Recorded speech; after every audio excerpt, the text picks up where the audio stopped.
नसल्ली अला रसूलिहिल करीम अम्मा बाद फ़अऊज़ु बिल्लाहि मिनश शैतानिर रजीम बिस्मिल्लाहिर रहमानिर रहीम। आज जैसे कि 9 नवंबर है और ये एक ऐसा अजीम दिन है जो ना सिर्फ पाकिस्तानियों के लिए और पाकिस्तान के लिए बल्कि पूरे आलम इस्लाम के लिए एक अजीम दिन है। इस दिन पर एक ऐसा इंसान पैदा हुआ जो सदियों में पैदा होता है।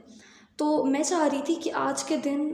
जो हम उनकी गज़ल आजकल बहुत ज़्यादा सुनते हैं, शिकवा वाली जो गज़ल है, उसको हम थोड़ा समझते हैं कि उस गज़ल का आखिर मकसद क्या है। अल्लामा इकबाल आखिर उसमें कहना क्या चाह रहे हैं, आखिर वो किस किस्म के इंसान थे, हमें इससे अंदाज़ा होता है। जैसे कि ये है,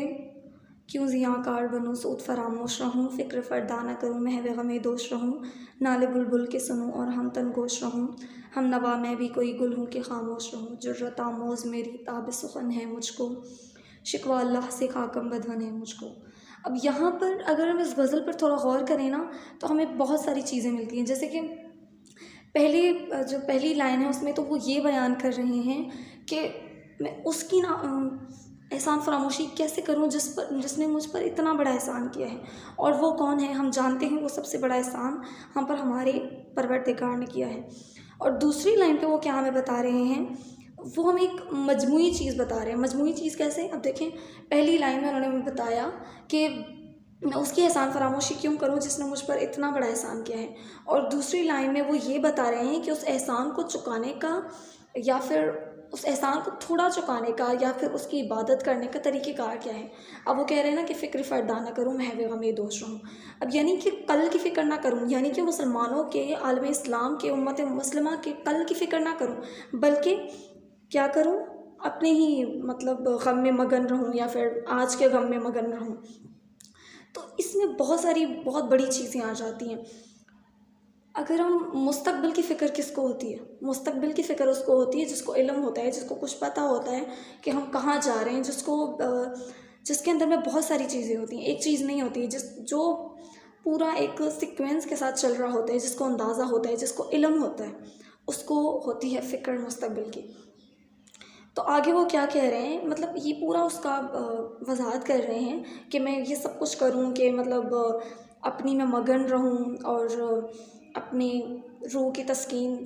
के लिए कुछ करूं, या फिर मतलब ये सारी चीज़ें, लेकिन मैं क्या एहसान फरामोश बनूं। मकसद ये है कि मैं एहसान फरामोशी क्यों करूं। आगे ये फिर इतनी बड़ी गज़ल है, बहुत बड़ी गज़ल है, और मैं सोच रही थी कि हम इस गज़ल को आहिस्ता आहिस्ता समझें। तो एक काम करते हैं, हम इन गज़लों को हिस्सों में बांटते हैं।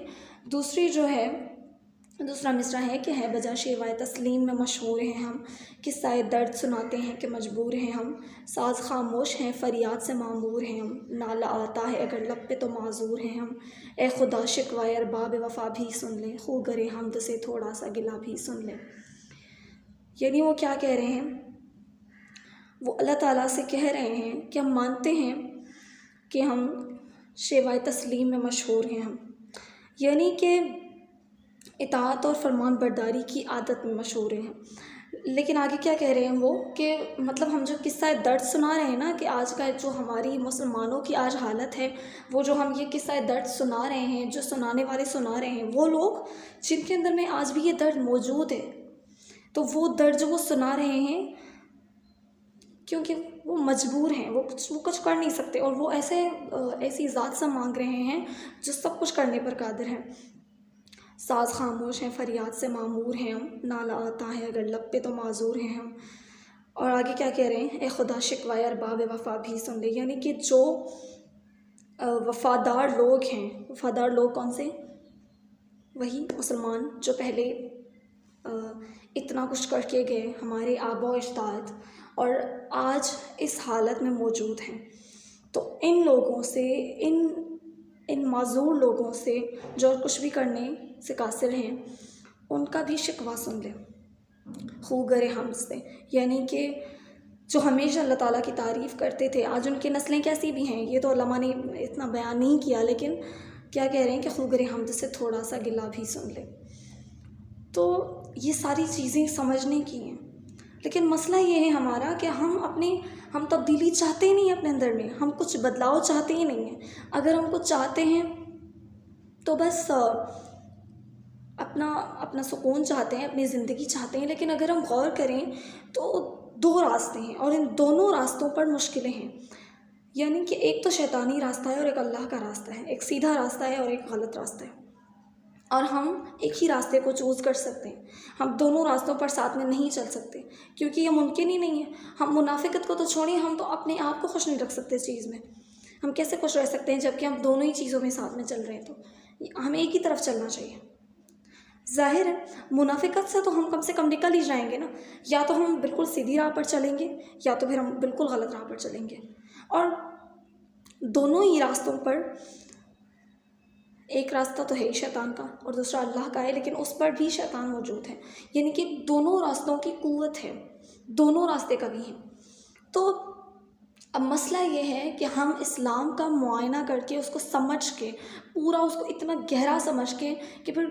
کوئی بھی ہمیں بھٹکا نہ سکے، ہم اتنا اس کو گہرا سمجھیں اور اس کے بعد ہم اس پر عمل کریں تاکہ ہماری ساری غلط فہمیاں دور ہو جائیں، ہمارے سارے شکوے جو ہیں وہ سارے دور ہو جائیں، اور پھر ہم حقیقی معنوں میں اللہ تبارک و تعالیٰ کے